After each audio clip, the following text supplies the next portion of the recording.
I guess I'm doing another sit down, but I had no idea what to talk about. And then I actually I texted my friend Susan that, and she was like, "Oh, why don't you do one on what it means when you say stay positive?" And I was like, "You know what? That's a good idea. That's a really good idea." So darn it, I'm gonna do that. First of all, what it does not mean. La la la la, everything's perfect, everything's wonderful, life is all just sunshine and roses and happiness and unicorns. That's burying your head in the sand. Like, and it may seem like a nice way to be for a little bit, but like it's not good. Turning off the news and like staying off the internet and just like telling yourself, oh, everything's wonderful. That's not reality. That's not good. That's not a good way to live. When I say stay positive, I fully recognize that there are bad things, horrible, awful things going on in the world. There was just a bombing today in Manchester, which is absolutely horrible. But it's because there are bad things going on that it is so important to stay positive. Because I believe that in the end,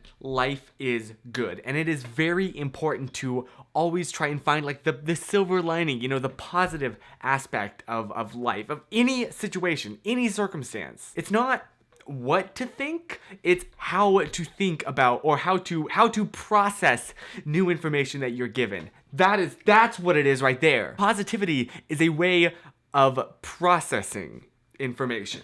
So that's what I mean when I say stay positive, you know? It's like in a crisis situation, paying attention to the people running back into the crowd, running back into the fire, running back into the explosions, and seeing how quickly the world comes together as a community to help. Take, for example, the stuff that happened in...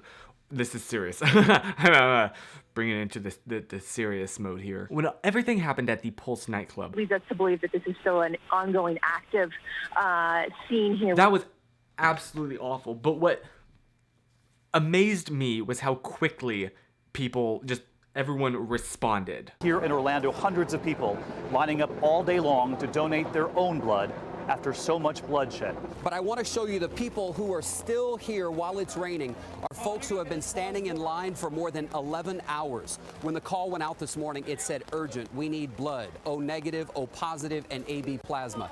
And these people with umbrellas moving toward the front door have been here since the call went out this morning. We're told nearly 3,000 to 3,500 people have stood here and elsewhere across the state of Florida. Scott, anyone over the next 48 hours can give blood, and we're told that within 24 hours of testing that blood, it can be given to one of the victims. At the time, I was on a bus going from Richmond, Virginia down to North Carolina, and there were so many, probably like at least a third of the people on that bus went to the ticket counter and said, I need to change my ticket to go down to Orlando right now. And literally, they eventually had to say like, okay, we have more than enough blood at this point. Like, you've given enough. And that is what is important to look for. Because the pain and the horror and the trauma all happened and are all very real. But we need to interpret all of that horribleness with like the knowledge of reflecting on the people that rush to help. I think that like Sam from Lord of the Rings really summarized it really well when he said,